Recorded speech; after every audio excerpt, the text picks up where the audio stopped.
little boy at the store. Hey, what's your favorite song on this? You don't know what love is. I am not answering that. Is he cute? I didn't really notice that much. My band's playing tonight at 9 if you want to come. Never met a girl who knows as much about music as you do. And television. Don't get me started. I've seen every episode of everything. How was it? He's extraordinary. You don't have to go home, but you can't stay here. Can I walk you? Life's too short to waste time on things you don't absolutely love. But how do you know if you love something absolutely? I guess when it's the only thing that matters. The band got offered a gig in Paris. Come with us on tour. I'm afraid I can't.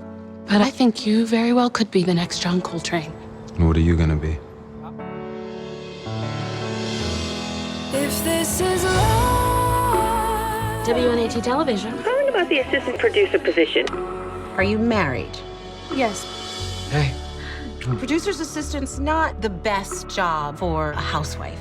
Why should I hire you? Because I didn't know that a Negro woman television producer even existed.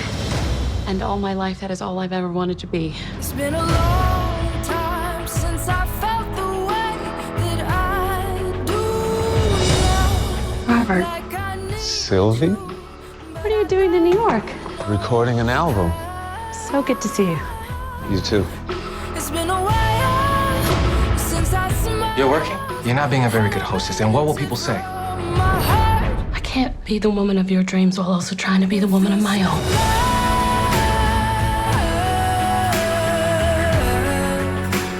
I guess I just wanted you to be happy. Even if I couldn't be a part of your life. Pleasant experiences ahead. Don't pass it by.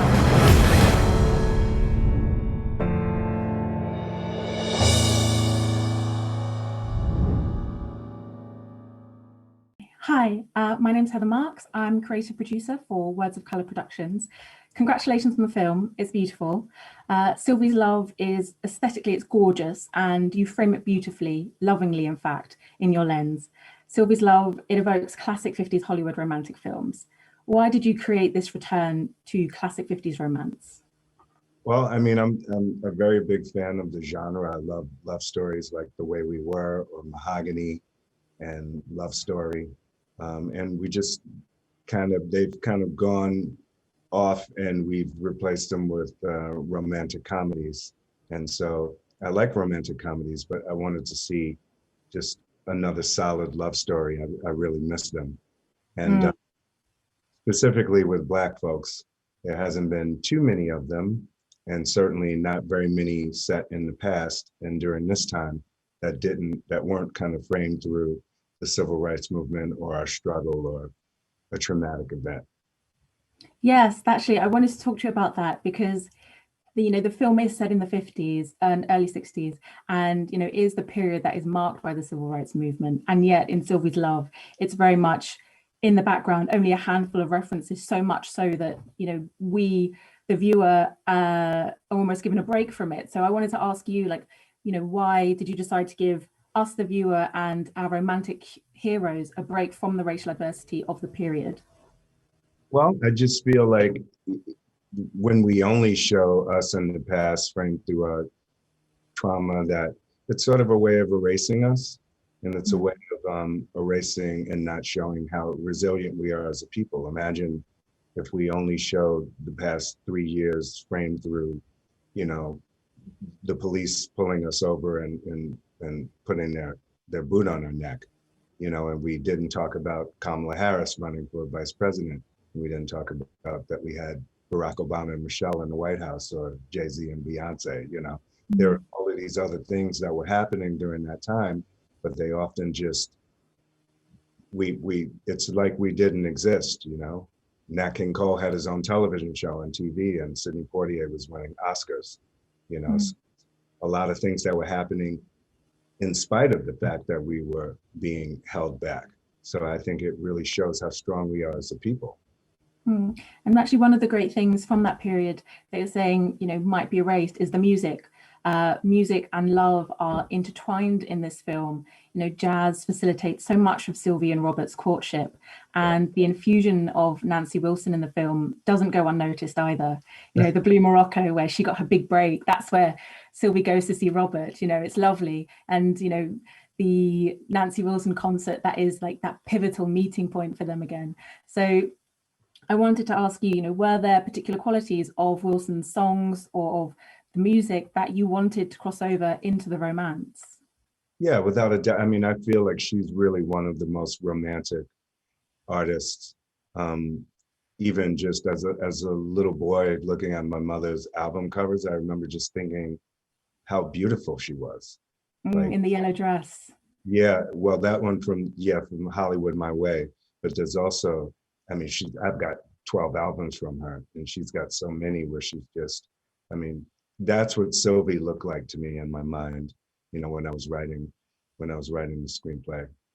But yeah, it's music can often be, you know, when we think about, you know, what's your favorite song for this moment, as I say in there, you know, songs can be these kind of like signposts for events in our lives. You know, you hear a certain song and it brings you right back to a time. Definitely. And it's quite an interesting spin on the sort of 50s romance film where so many of them were also musicals. So it's an interesting like departure from the classic 50s film in that way, where the music is infused in the film in a different way, but one that is, you know, so meaningful for what it means to Sylvie and Robert's story. I wanted to actually move on to the love aspect. Sylvie's love shows the difficult price for love. Characters are willing to give up everything, to sacrifice their dreams without the promise of anything in return. And I think of Robert especially, you know, who in the film he's tipped to be the next John Coltrane. And so for a film that is so much an homage to classic 50s romantic films, the ending is such a point of departure. You know, Sylvie and Robert can be in love, but they can't have it all. So, you know, why give Sylvie and Robert this almost near Pyrrhic ending for their story, for their dreams? Yeah, I mean, there are a couple of shots after the ending that kind of hint at, you know, what becomes of them. But for me, it was really about, so we don't know that Sylvie gives up anything, you know, for Robert. What we do know is that Sylvie came and got her man. And so for me, you know, those films, those Douglas Sirk films were known as women's pictures or women's film.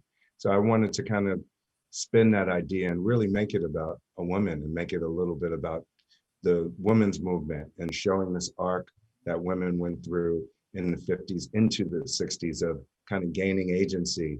You know, you see Betty Friedan's The Feminine Mystique. She's reading it. That's from 1962. So we see this arc of her almost being this trained Stepford wife kind of person into gaining agency and being able to choose the love that she wants. Remember when she shows, you know, she shows up at the Plaza Hotel. He's, you know, after they meet. So I like, it signals the fact that she's taking charge of her life and the love that she wants to have in it. Brilliant, yes. And so I want one final question to ask you. You've made a classic 50s-esque romantic film. If you had the opportunity to recreate another kind of classic, what would you choose? You mean a different period? A different period, a different genre, kind of those archetypes of film, you know, with this one was the classic 50s romance. What would another classic venture be for you? Well, the next film I'm working on is set during Reconstruction, and it focuses on, so Reconstruction, the period right after the end of the Civil War when Black folks are freed. But I really want to show, it's focused on the Negro militia, like they're like a Black military group. So I like the idea of really doing a classic movie about, you know, that almost has like a Western feel and has like a Western military feel, but like on a large scale. Okay, a Black Western. I'm looking forward to it. Thank you very much for your time today. And yes, happy holidays to you, Heather. Thank you very much. Thank you.